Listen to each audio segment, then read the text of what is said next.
भारत की 5 सबसे महंगी शादियां जिनमें पानी की तरह पैसा बहाया गया। नंबर 5, विराट कोहली और अनुष्का शर्मा की शादी। भारत के स्टार बल्लेबाज विराट कोहली ने बॉलीवुड अदाकारा अनुष्का शर्मा से 11 दिसंबर साल 2017 में शादी की थी, जो पूरे भारत और क्रिकेट जगत में सबसे लोकप्रिय थी। ये शादी भारत में न होकर विराट और अनुष्का ने खास दोस्तों और परिवार के सामने इटली में की थी। विराट कोहली ने अनुष्का को 1 करोड़ रुपए की रिंग भी दी थी। साथ ही अनुष्का ने शादी में जो लहंगा पहना था उसकी कीमत थी 95 लाख रुपए, जबकि इटली में बोर्गो फिनोकिएटो नामक जिस जगह ये शादी हुई थी उस जगह का सिर्फ 1 रात का किराया था 13.5 लाख रुपए और ये शादी समारोह 7 दिन चला था, यानी किराया ही हो गया 94,83,000 भारतीय रुपए। कुल मिलाकर ये शादी 100 करोड़ में जाकर संपन्न हुई थी। नंबर 4, प्रियंका चोपड़ा और निक जोन्स की शादी। 1 दिसंबर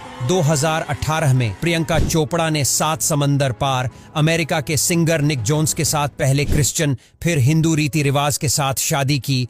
ये रॉयल वेडिंग जोधपुर के उम्मेद भवन में संपन्न हुई, जिसका महज 4 दिन का किराया 3 करोड़ 30 लाख रुपए था। मेहमानों के लिए खास प्राइवेट जेट का भी इंतजाम किया गया था। ताज होटल से 50 सेफ खाना बनाने के लिए बुलाए गए थे। प्रियंका और निक की कुल संपत्ति 375 करोड़ रुपए है, जबकि शादी में कुल खर्च सिर्फ 10 करोड़ ही बताया गया था। नंबर 3, रणवीर सिंह और दीपिका पादुकोण की शादी। बॉलीवुड के इस कपल की जोड़ी पर्दे पर हिट रही और असल जिंदगी में भी दोनों एक दूसरे से बेइंतहा प्यार करते हैं। 11 नवंबर 2018 में दीपिका और रणवीर सिंह शादी के बंधन में बंधे थे। इटली के लेक कोमो के किनारे बने विला देल बाल्बियानेल्लो में इन दोनों ने कोंकणी और सिंधी रीति रिवाज से 7 फेरे लिए। दीपिका ने विला देल बाल्बियानेल्लो के 75 कमरे बुक किए, जिसमें हर कमरे का 1 रात का किराया 33,000 रुपए था और ये लगभग 7 दिनों तक बुक रहे, जिनका टोटल किराया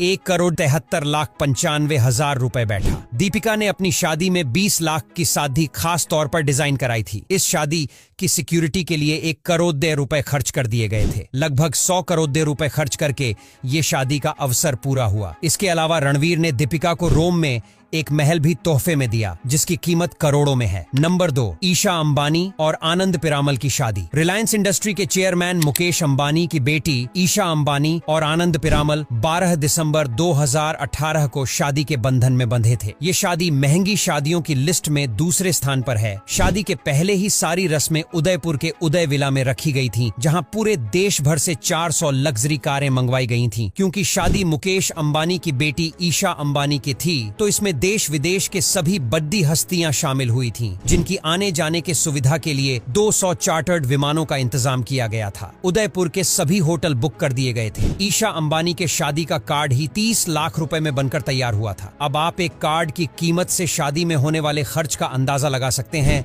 इस शादी में टोटल खर्चा 500 से 600 करोड़ हुआ होगा। नंबर 1, अनंत अंबानी और राधिका मर्चेंट की शादी। इन दिनों अनंत अंबानी और राधिका मर्चेंट की ग्रैंड वेडिंग हर तरफ सुर्खियों में है। दुनिया भर के सितारे इस शादी के लिए जमीन पर उतरते दिखे, तो वहीं अंबानी परिवार ने भी इस फैमिली फंक्शन को स्पेशल बनाने के लिए खुलकर खर्च किया है। अनंत राधिका की शादी के लिए सबसे पहले फंक्शन यानी उनके पहले प्री वेडिंग फंक्शन की बात करें तो इसके लिए भी भारी भरकम खर्चा किया गया था। पहला प्री वेडिंग फंक्शन गुजरात के जामनगर में आयोजित किया गया था, जिसमें बॉलीवुड से लेकर हॉलीवुड स्टार्स तक शामिल हुए थे और तमाम खेल जगत के सितारे भी यहाँ पहुंचे थे। अंबानी परिवार ने इस फंक्शन के लिए 1200 करोड़ रुपए की बड़ी रकम खर्च की थी। वहीं अभी हाल ही में जो शादी हुई उसमें भी 3000 करोड़ रुपए खर्च हुए। सभी फंक्शन को मिलाकर अंबानी जी ने इस शादी में 5000 करोड़ रुपए खर्च कर दिए, जिसमें उन्होंने करोड़ों के रिटर्न गिफ्ट तो मेहमानों को दिए और शादी का जो कार्ड था वही 7 लाख रुपए का था। इसके अलावा भी तरह तरह की चीजों में अंबानी जी ने पानी की तरह पैसे बहाए हैं। अब यहाँ तक वीडियो देख ली है तो फिर वीडियो को लाइक और शेयर करना बिल्कुल भी मत भूलना। धन्यवाद।